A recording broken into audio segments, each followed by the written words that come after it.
आज हम काशी से देश भर के लाखों किसानों से जुड़े हुए हैं। सावन का महीना हो, काशी जैसा पवित्र स्थान हो और देश के किसानों के साथ जुड़ने का अवसर हो, इससे बड़ा सौभाग्य क्या हो सकता है।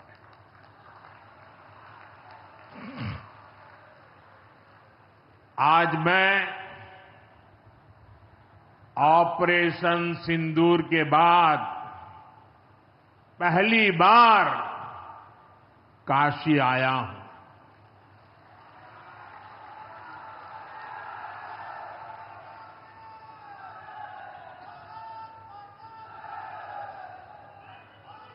जब 22 अप्रैल को पहलगाम में आतंकी हमला हुआ था, 26 निर्दोष लोगों की इतनी बेरहमी से हत्या कर दी गई। उनके परिवार की पीड़ा, उन बच्चों का दुख, उन बेटियों की वेदना, मेरा हृदय बहुत तकलीफ से भर गया था। तब मैं बाबा विश्वनाथ से यही मना रहा था कि सभी पीड़ित परिवारों को ये दुख सहने की हिम्मत दे। काशी के मेरे मालिकों, मैंने अपनी बेटियों के सिंदूर का बदला लेने का जो वचन दिया था,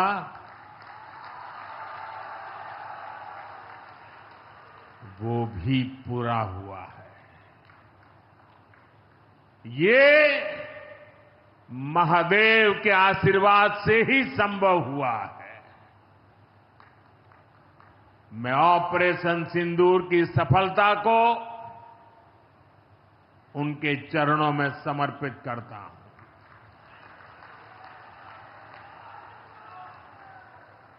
साथियों,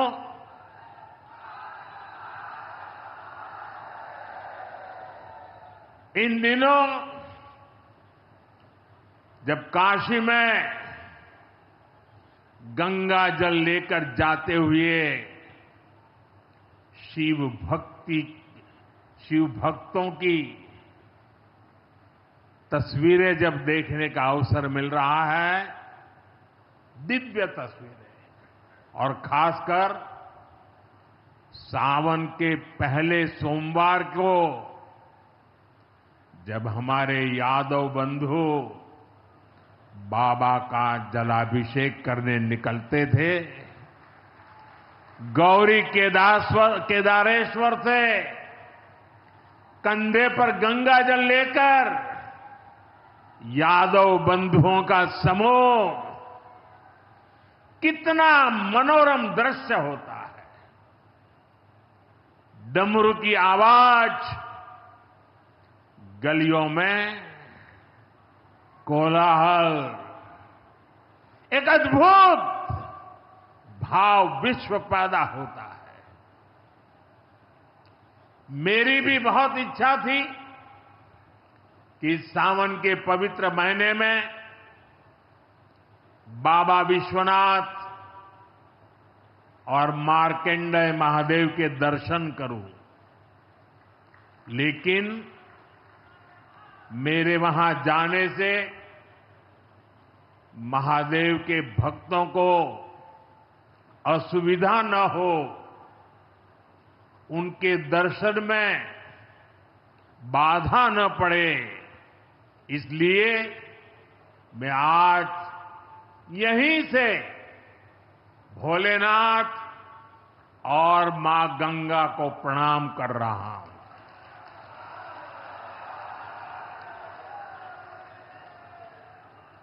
हम सेवापुरी के ई मंच से बाबा काशी विश्वनाथ के प्रणाम करत है। नमः पार्वती पते हर हर महादेव।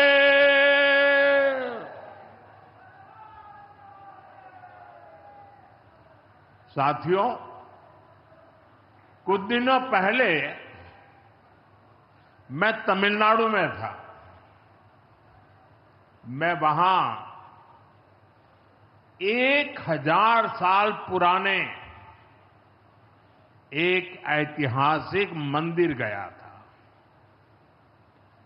गंगईकोंडा चोलापुरम मंदिर। ये मंदिर देश की शैव परंपरा का एक प्राचीन केंद्र है। ये मंदिर हमारे देश के महान और प्रसिद्ध महान राजा राजेंद्र चोल ने बनवाया था। राजेंद्र चोल ने उत्तर भारत से गंगा जल मंगवाकर उत्तर को दक्षिण से जोड़ा था। 1000 साल पहले अपनी शिव भक्ति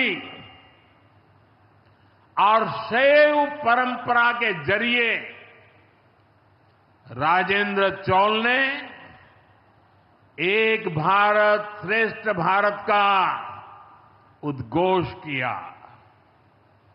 आज काशी तमिल संगमम जैसे प्रयासों के जरिए हम उसे आगे बढ़ाने का एक नम्र प्रयास कर रहे हैं। और मैं जब अभी गंगईकोंडा चोलापुरम गया तो मेरे लिए बहुत संतोष की बात है कि 1000 साल बाद आपके आशीर्वाद से मैं भी गंगा जल लेकर वहां गया था। मां गंगा के आशीर्वाद से बहुत ही पवित्र माहौल में वहां पूजा संपन्न हुई। गंगा जल से वहां जलाभिषेक करने का सौभाग्य प्राप्त हुआ। साथियों, जीवन में ऐसे अवसर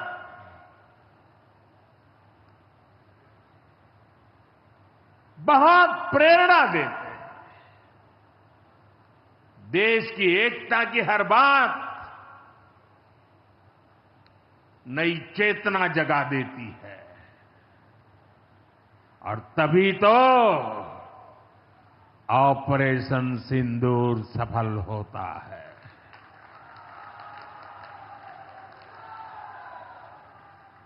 एक 140 करोड़ देशवासियों की एकता ऑपरेशन सिंदूर की ताकत बन जाती है। साथियों, ऑपरेशन सिंदूर जवानों के पराक्रम का वो पल और आज किसानों को प्रणाम करने का अवसर। आज यहां एक विराट किसान उत्सव का आयोजन हो रहा है। देश के 10 करोड़ किसान भाइयों बहनों के खातों में 21,000 करोड़ रुपए पीएम किसान सम्मान निधि के रूप में भेजे गए हैं। और जब काशी से धन जाता है ना, वो तो अपने आप प्रसाद बन जाता है।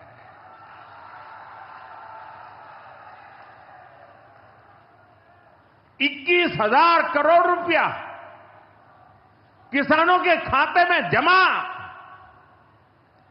साथियों, आज यहां भी 2000 करोड़ रुपए से ज्यादा की विकास परियोजनाओं का लोकार्पण और शिलान्यास भी हुआ है।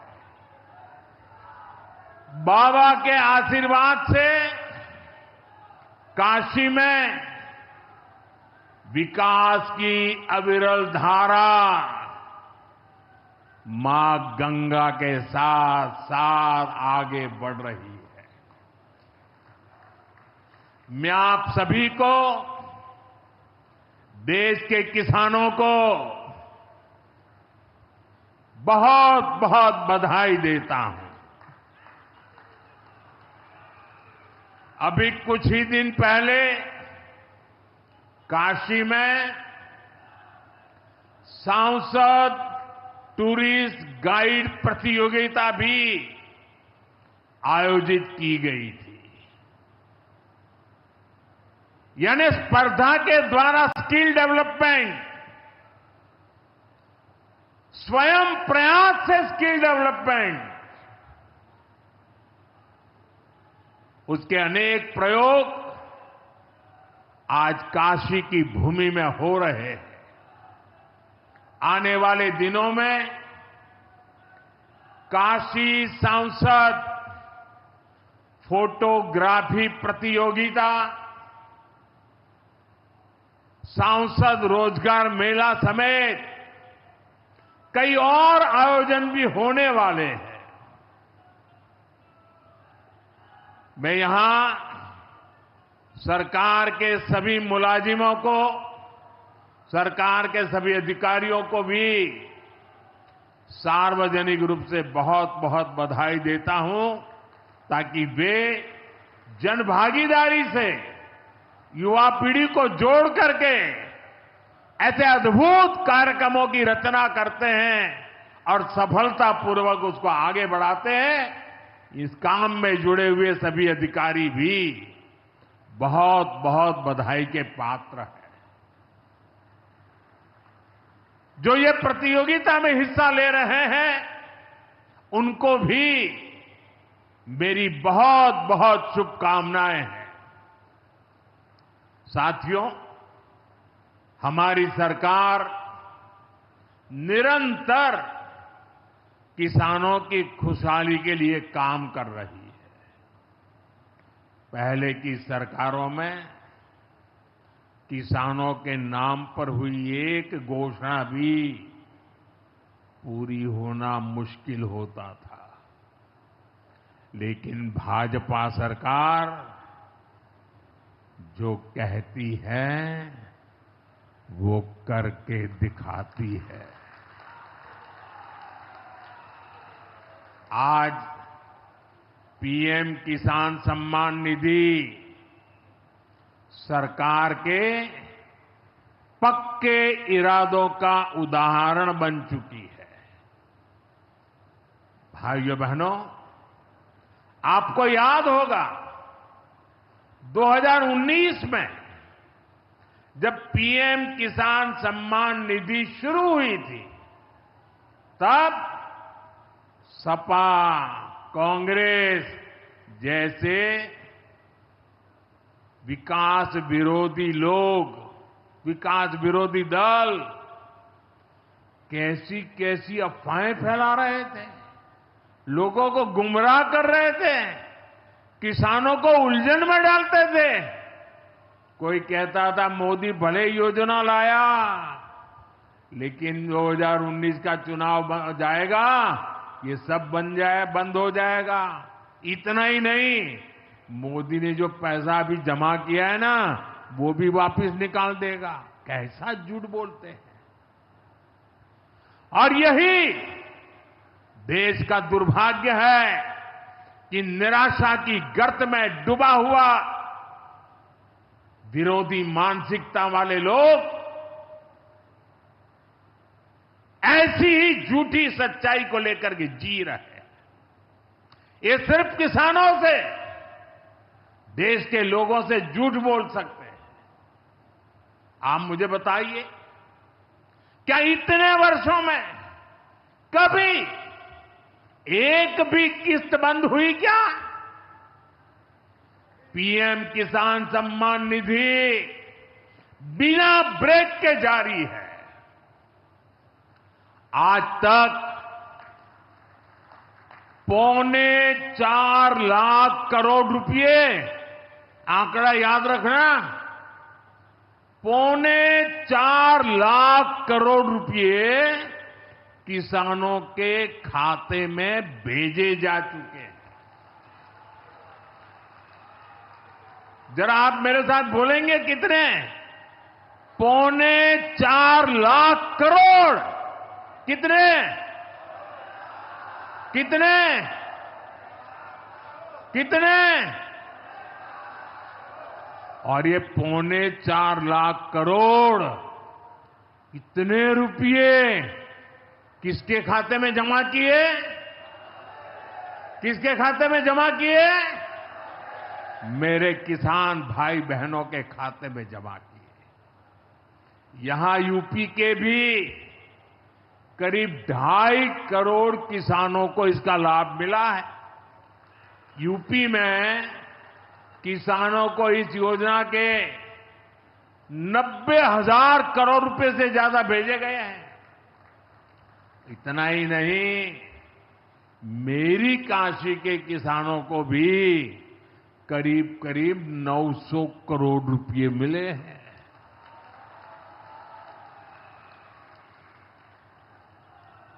आपने ऐसा सांसद चुना कि आपके खाते में 900 करोड़ रुपया आया है। और इससे बड़ी बात, बिना किसी कट कमीशन के, कोई बिचौलिया नहीं, कोई कट नहीं, कोई कमीशन नहीं, कोई पैसे की हेरा फेरी नहीं, सीधे ये पैसे किसानों के खाते में पहुंचे हैं।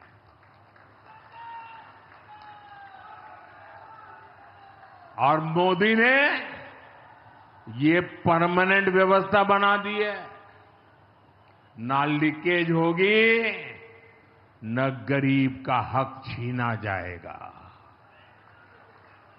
साथियों, मोदी के विकास का मंत्र है, जो जितना पिछड़ा उसे उतनी ज्यादा प्राथमिकता। जो जितना पिछड़ा उसे ज्यादा प्राथमिकता। इस महीने केंद्र सरकार ने एक और बड़ी योजना को मंजूरी दी है। इसका नाम है प्रधानमंत्री धन धान्य कृषि योजना। इस योजना पर 24,000 करोड़ रुपए किसानों के कल्याण के लिए, कृषि व्यवस्था के लिए, कृषि विकास के लिए 24,000 करोड़ रुपए खर्च किए जाएंगे। देश के ऐसे जिले जो पिछली सरकारों की गलत नीतियों के कारण विकास की राह में पिछड़ गए, पिछड़े रह गए, जो कृषि उत्पादन भी कम हो रहा है, जहां किसानों की आमदनी भी कम है, अरे कोई पूछने वाला नहीं था, उन जिलों पर प्रधानमंत्री धन धान्य कृषि योजना का फोकस होगा। इससे यूपी के भी लाखों किसानों को फायदा होगा। साथियों, किसानों के जीवन में बदलाव के लिए, उनकी आय बढ़ाने के लिए, खेती पर होने वाला खर्च कम करने के लिए एनडीए सरकार पूरी शक्ति से काम कर रही है, पूरी ताकत लगा रही है। हम बीज से बाजार तक किसानों के साथ खड़े हैं। खेतों तक पानी पहुंचे, इसके लिए देश में लाखों करोड़ रुपए की सिंचाई योजना चलाई जा रही है। साथियों, किसानों के सामने एक बड़ी चुनौती मौसम की होती रही है। कभी ज्यादा बारिश हो गई, कभी ओला गिर गया, पाला पड़ गया। किसानों को इससे सुरक्षा देने के लिए पीएम फसल बीमा योजना शुरू हुई। इस योजना के तहत, यह आंकड़ा भी याद रखिए, इस बीमा योजना के तहत अब तक 2.25 लाख करोड़ रुपए, 2.25 लाख करोड़ रुपए से ज्यादा का क्लेम किसानों को दिया जा चुका है। बीमा के माध्यम से 2.25 लाख करोड़ रुपया, कितना बताएंगे? कितना? 2.25 लाख करोड़ रुपया। साथियों, हमारी सरकार यह भी सुनिश्चित कर रही है कि आपको आपकी फसल की सही कीमत मिले। इसके लिए फसलों की एमएसपी में रिकॉर्ड वृद्धि हुई है। धान और गेहूं जैसी प्रमुख फसलों की एमएसपी भी बढ़ाई गई है। आपकी उपज सुरक्षित रहे, इसलिए सरकार देश में हजारों नए गोदाम भी बनवा रही है। भाइयों बहनों, हमारा जोर कृषि अर्थव्यवस्था में महिलाओं की भागीदारी बढ़ाने पर भी है।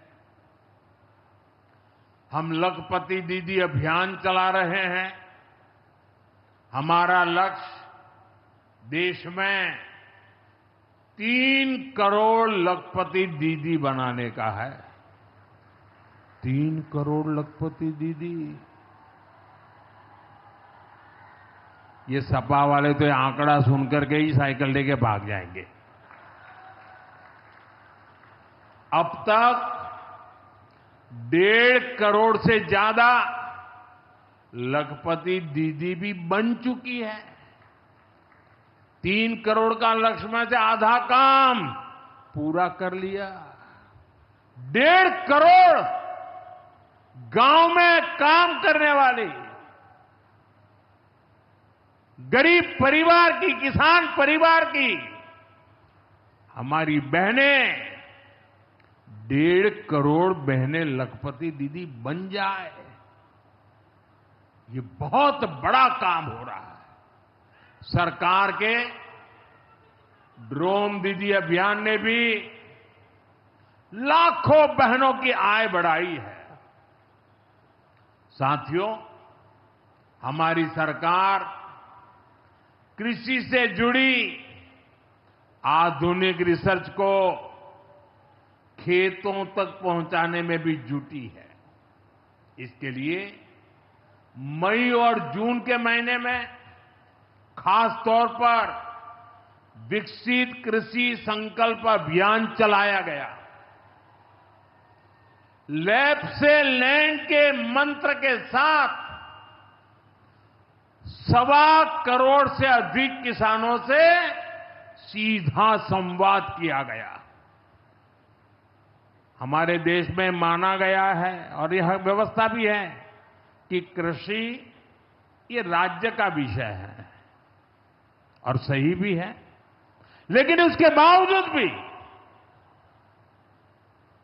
भारत सरकार को लगा, एनडीए सरकार को लगा, मोदी सरकार को लगा कि भले विषय राज्य का हो, राज्य करे, कर पाए न कर पाए, बहुत से राज्य हैं जो नहीं कर पाते हैं।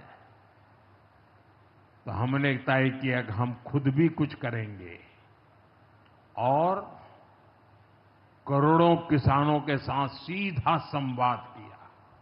साथियों, केंद्र सरकार की योजनाओं का लाभ आप सभी तक निरंतर पहुंचता रहे, इस दिशा में आज मुझे आपके साथ एक अहम जानकारी साझा करनी है और उसमें मुझे आपकी मदद भी चाहिए, यहां बैठे हुए लोगों की भी मदद चाहिए। आपको पता है, जनधन योजना के तहत देश में 55 करोड़ गरीबों के बैंक खाते खोले गए। जिनको कभी बैंक का दरवाजा देखने का सौभाग्य नहीं मिला था, ऐसे 55 करोड़ लोगों के खाते, ये मोदी को जब से आपने काम करने का अवसर दिया ना, मैं ये काम कर रहा था। 55 करोड़। अब इस योजना को हाल ही में 10 साल पूरे हुए हैं। अब बैंकिंग क्षेत्र का कुछ नियम है। वो नियम ये कहते हैं कि 10 साल बाद बैंक खातों का दोबारा से केवाईसी करना जरूरी होता है। एक प्रक्रिया पूरी करनी होती है। अब आप बैंक में जाएं, करें या न करें, पहले सब आपको करना होता है। अब मैंने थोड़ा आपका भार कम करने का बीड़ा उठाया है, तो मैंने बैंक वालों से कहा कि लोग आएं, केवाईसी करें, अच्छी बात है, हमें नागरिकों को हमेशा जागृत रखना चाहिए, लेकिन हम क्या एक अभियान चला सकते हैं? मैं आज रिजर्व बैंक का, हमारे देश की सभी बैंकों का, बैंक के सभी कर्ता धर्ताओं का हृदय से अभिनंदन करना चाहता हूं। आज उन्होंने एक ऐसा काम उठाया है जो हमें गर्व से भर देता है। बैंक के लोग इस 10 करोड़ लोगों को, अरे 10 साल के बाद ये 55 करोड़ लोग अपना फिर से रिव्यू करें, इसलिए केवाईसी जो करना है, इस काम को पूरा करने के लिए 1 जुलाई से देश भर में बहुत बड़ा अभियान चल रहा है। हमारे बैंक स्वयं हर ग्राम पंचायत तक पहुंच रहे हैं, वहां पर जाकर के मेला लगाते हैं। अब तक ऐसी करीब 1 लाख ग्राम पंचायत में बैंक अपने कैंप, अपना मेला लगा चुके हैं। लाखों लोगों ने दोबारा अपना केवाईसी भी करा लिया है और ये अभियान आगे भी चलने वाला है। मैं ऐसे हर साथी जिसका जनधन खाता है उससे आग्रह करूंगा कि वो फिर से अपना केवाईसी जरूर करा ले। साथियों, ग्राम पंचायतों में बैंक जो स्पेशल कैंप लगा रहे हैं, अभी भी लाखों पंचायतों का काम जारी है। मैं समझता हूं कि इन कैंप का फायदा उठाना चाहिए और उसके कई फायदे हैं। एक और फायदा भी है, इन कैंपों में प्रधानमंत्री सुरक्षा बीमा योजना, प्रधानमंत्री जीवन ज्योति बीमा योजना, अटल पेंशन योजना, ऐसी अनेक योजनाओं का रजिस्ट्रेशन भी हो रहा है। और ये बीमा तो ऐसा है कि एक चाय के खर्चे से भी कम खर्चा लग जाता है। ये योजनाएं आपकी बहुत मदद करती है। इसलिए बैंकों ने जो जितना बड़ा अभियान चलाया है, आप इसका बहुत फायदा लीजिए। पूरे देश के लोगों से मैं कहता हूं, आप इन कैंपों में जरूर जाइए। अब अगर आप अब तक इन योजनाओं से नहीं जुड़े हैं, तो उनके लिए रजिस्ट्रेशन करवाइए और अपने जनधन खाते का केवाईसी भी कराइए। मैं भाजपा के और एनडीए के सभी प्रतिनिधियों से कहूंगा कि वो ज्यादा से ज्यादा लोगों को इस अभियान के प्रति जागरूक करें। बैंकों से बात करें कब कैंप कहां लगने वाला है, वो क्या मदद हम कर सकते हैं। हम सामने से होकर बैंकों के इतने बड़े काम में हाथ बटाएं, उनको मदद करें और ज्यादा से ज्यादा लोगों को, जहां भी कैंप लगता है उस इलाके के लोगों को इस अभियान से जोड़े।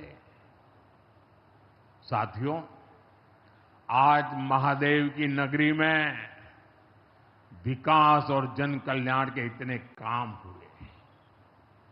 शिव का अर्थ ही होता है, शिव का मतलब ही है कल्याण।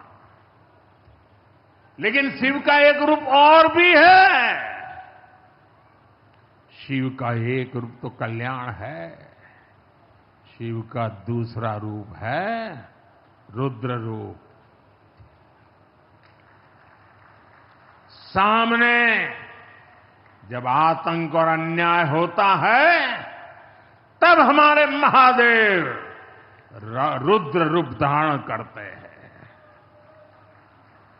ऑपरेशन सिंदूर के दौरान दुनिया ने भारत का यही रूप देखा है।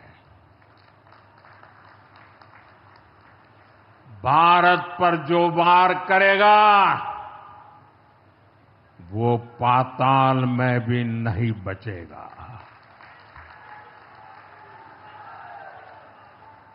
लेकिन भाइयों बहनों, दुर्भाग्य से ऑपरेशन सिंदूर की सफलता पर हमारे देश के कुछ लोगों को भी पेट में दर्द हो रहा है। ये कांग्रेस पार्टी और उनके चेले चपाटे, उनके दोस्त इस बात को पचा नहीं पा रहे कि भारत ने पाकिस्तान के आतंकी ठिकानों को तबाह कर दिया।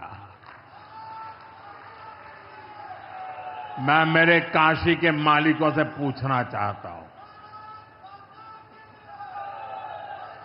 भारत की ताकत से आपको गर्व होता है कि नहीं होता है? ऑपरेशन सिंदूर से गर्व होता है कि नहीं होता है? आतंकियों के ठिकानों को नष्ट करने का आपको गर्व होता है कि नहीं होता है? साथियों, आपने वो तस्वीरें देखी होगी, कैसे हमारे ड्रोन्स, हमारे मिसाइल्स ने सटीक वार करके आतंक के हेडक्वार्टर्स को खंडहर बना दिया। पाकिस्तान के कई सारे एयरबेस तो आज भी आईसीयू में पड़े हैं। पाकिस्तान दुखी है, ये तो सब कोई समझ सकता है। लेकिन पाकिस्तान का ये दुख कांग्रेस और सपा से सहन नहीं हो पा रहा। उधर आतंक का आकार होता है, इधर कांग्रेस सपा वाले आतंकियों की हालत को देखकर रोते हैं। साथियों, कांग्रेस हमारी सेनाओं के पराक्रम का लगातार अपमान कर रही है। कांग्रेस ने ऑपरेशन सिंदूर को तमाशा कहा है। आप मुझे बताइए, सिंदूर कभी भी तमाशा हो सकता है क्या? हो सकता है क्या? क्या सिंदूर को तमाशा कोई कह सकता है क्या? हमारी सेना का पराक्रम और बहनों के सिंदूर का बदला तमाशा कहने की ये हिम्मत, ये निर्लज्जता, भाइयों बहनों, वोट बैंक और तुष्टीकरण की इस राजनीति में ये समाजवादी पार्टी भी पीछे नहीं है। ये सपा के नेता संसद में कह रहे थे, पहलगाम के आतंकवादियों को अभी क्यों मारा? अब बताइए, क्या उनको पूछ फोन करूं क्या? सपा वालों को मारूं क्या ना मारूं? कोई मुझे बताए भाई, सामान्य बुद्धि से बताए, क्या आतंकवादियों को मारने के लिए भी क्या इंतजार करना चाहिए क्या? क्या उन्हें भागने का मौका देना था क्या? ये वही लोग हैं जो यूपी में जब सत्ता में थे तब आतंकवादियों को क्लीन चिट देते थे, बम धमाके करने वाले आतंकियों से मुकदमे वापस लेते थे। अब उन्हें आतंकवादियों के मारे जाने पर परेशानी हो रही है। इन्हें ऑपरेशन सिंदूर के नाम पर परेशानी हो रही है। मैं इन लोगों को काशी की धरती से कहना चाहता हूं, ये नया भारत है।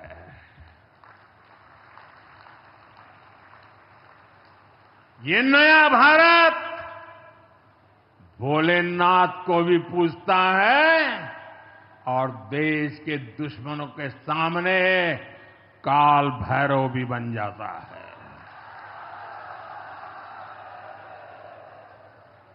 साथियों, ऑपरेशन सिंदूर के दौरान भारत के स्वदेशी हथियारों की ताकत पूरी दुनिया ने देखी है। हमारे एयर डिफेंस सिस्टम, हमारी स्वदेशी मिसाइलें, स्वदेशी ड्रोन्स, इन्होंने आत्मनिर्भर भारत की ताकत को साबित किया है। खासकर हमारी ब्रह्मोस मिसाइलें, इनकी दहशत भारत के हर दुश्मन के भीतर भर गई है। पाकिस्तान में कहीं यूं ही ब्रह्मोस आवाज आ जाए ना तो नींद नहीं आती। मेरे प्यारे भाई बहनों, मैं यूपी का सांसद हूं। यूपी के सांसद के नाते मुझे खुशी है कि वो ब्रह्मोस मिसाइलें हमारे यूपी में भी बनेगी।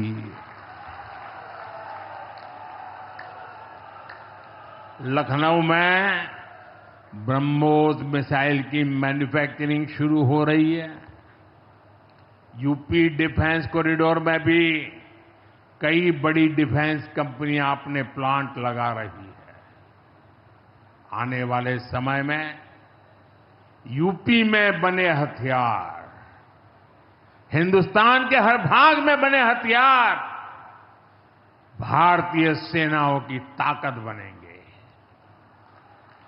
मुझे साथियों बताइए, जब ये आत्मनिर्भर सैन्य शक्ति की बात सुनते हैं, आपको गर्व होता है कि नहीं होता है?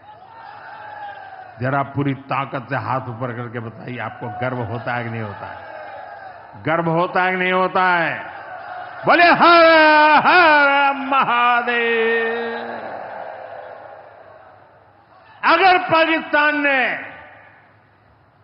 फिर कोई पाप किया तो यूपी में बनी मिसाइलें आतंकियों को तबाह कर देगी। साथियों, आज यूपी इतनी तेज गति से औद्योगिक विकास कर रहा है। देश और दुनिया की बड़ी बड़ी कंपनियां यहां निवेश कर रही हैं। इसके पीछे भाजपा सरकार की विकासपरक नीतियों की बड़ी भूमिका है। सपा के समय में यूपी में अपराधी बेखौफ थे और निवेशक यहां आने से भी डरते थे, लेकिन भाजपा की सरकार में अपराधी में खौफ है और निवेशक यूपी के भविष्य में भरोसा देख रहे हैं। मैं विकास की इस रफ्तार के लिए यूपी सरकार को बधाई देता हूं। साथियों, मुझे संतोष है कि काशी में विकास का महायज्ञ लगातार जारी है। आज शुरू हुए रेल ओवरब्रिज, जल जीवन मिशन से जुड़े प्रोजेक्ट, काशी के स्कूलों का नवनिर्माण कार्य, होम्योपैथिक कॉलेज का निर्माण, मुंशी प्रेमचंद की विरासत को सहेजना, ये सारे काम भव्य काशी, दिव्य काशी, समृद्ध काशी और मेरी काशी के निर्माण को गति देंगे। यहां सेवापुरी में आना भी सौभाग्य से ही होता है। ये मां कालका देवी की ड्योढ़ी है। मैं यहां से मां कालका के चरणों में वंदन करता हूं। मुझे खुशी है कि मां कालका धाम का हमारी सरकार ने सुंदरीकरण कर उसे और भव्य बना दिया है। मंदिर तक आना जाना भी आसान हो गया है। सेवापुरी का इतिहास क्रांति का इतिहास रहा है। स्वतंत्रता संग्राम में यहां के अनेकों लोगों ने भागीदारी की थी। यही वो सेवापुरी है जहां महात्मा गांधी की कल्पना साकार हुई। यहां घर घर महिला पुरुष के हाथों में चरखा हुआ करता था। और सहयोग देखिए, अब चांदपुर से भदोही रोड जैसे प्रोजेक्ट से काशी के बुनकरों के साथ भदोही के बुनकर भी जुड़ रहे हैं। इसका लाभ बनारसी सिल्क के बुनकरों को भी होगा और भदोही के कारीगरों को भी होगा। साथियों, काशी बौद्धिक जनों की नगरी है। आज जब हम आर्थिक प्रगति की बात कर रहे हैं तो मैं आपका ध्यान वैश्विक हालातों पर भी ले जाना चाहता हूं।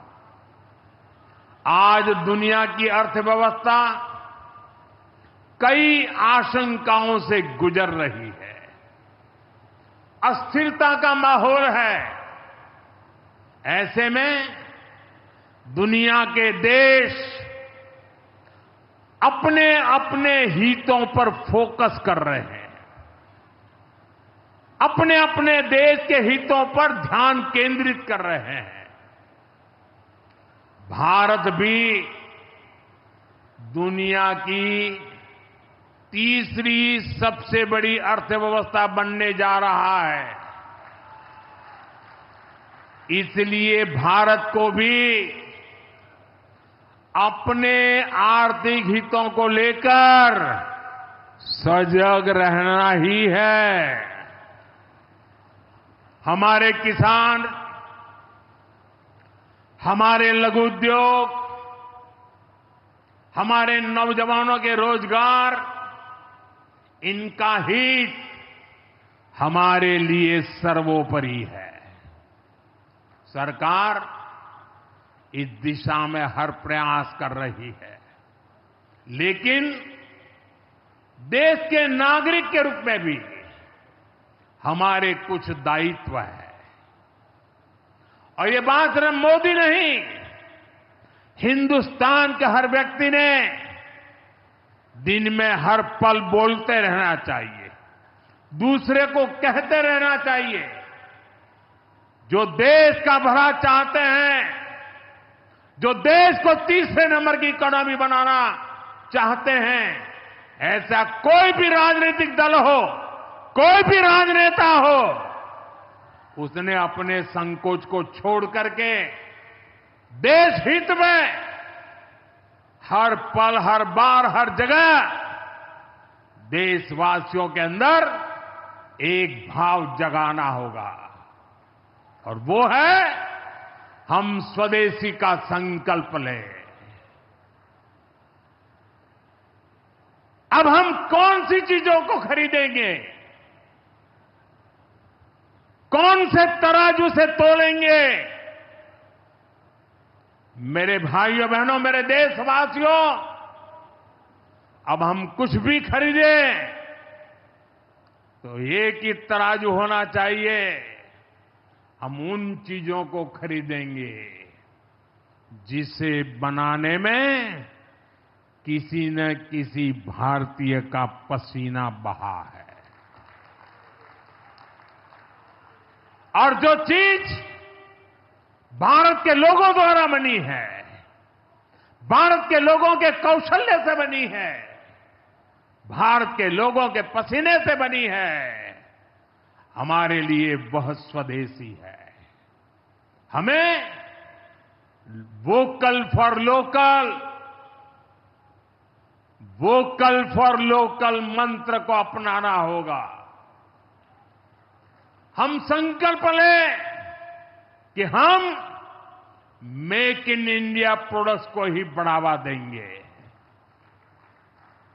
हमारे घर में जो कुछ भी नया सामान आएगा, मैं नए सामान की बात कर रहा हूं, हमारे घर में जो भी नया सामान आएगा वो स्वदेशी ही होगा। ये जिम्मेदारी हर देशवासी को लेनी होगी। और मैं आज मेरे व्यापार जगत के भाई बहनों से विशेष आग्रह करना चाहता हूं। मैं मेरे दुकानदार भाई बहनों से आग्रह करना चाहता हूं, जब दुनिया इस प्रकार से अस्थिरता के माहौल से गुजर रही है, तब हम भी, चाहे व्यापार हो, छोटी दुकान हो, कारोबार करते हो, अब हम हमारे यहां से सिर्फ और सिर्फ स्वदेशी माल ही बेचेंगे। साथियों, ये स्वदेशी माल बेचने का संकल्प भी देश की सच्ची सेवा होगा।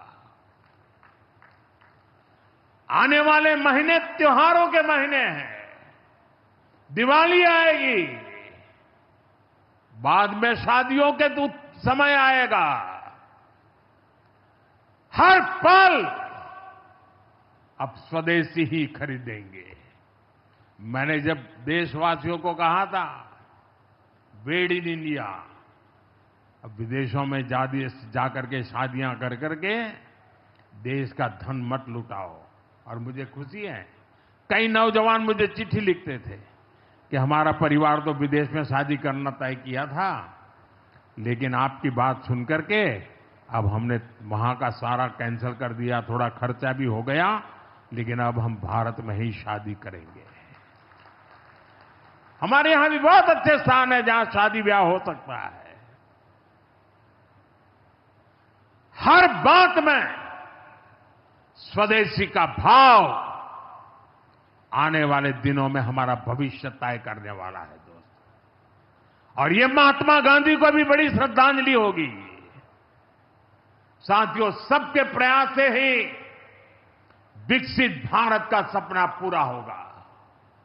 एक बार फिर आपको आज के विकास कार्यों की बहुत बहुत बधाई देता हूं और भविष्य में वोकल फॉर लोकल, खरीदेंगे तो स्वदेशी खरीदेंगे, घर सजाएंगे तो स्वदेशी से सजाएंगे, जिंदगी बढ़ाएंगे तो स्वदेशी से बढ़ाएंगे, इस मंत्र को लेकर के चल पड़े। बहुत बहुत धन्यवाद। मेरे साथ बोले हर हर महादेव।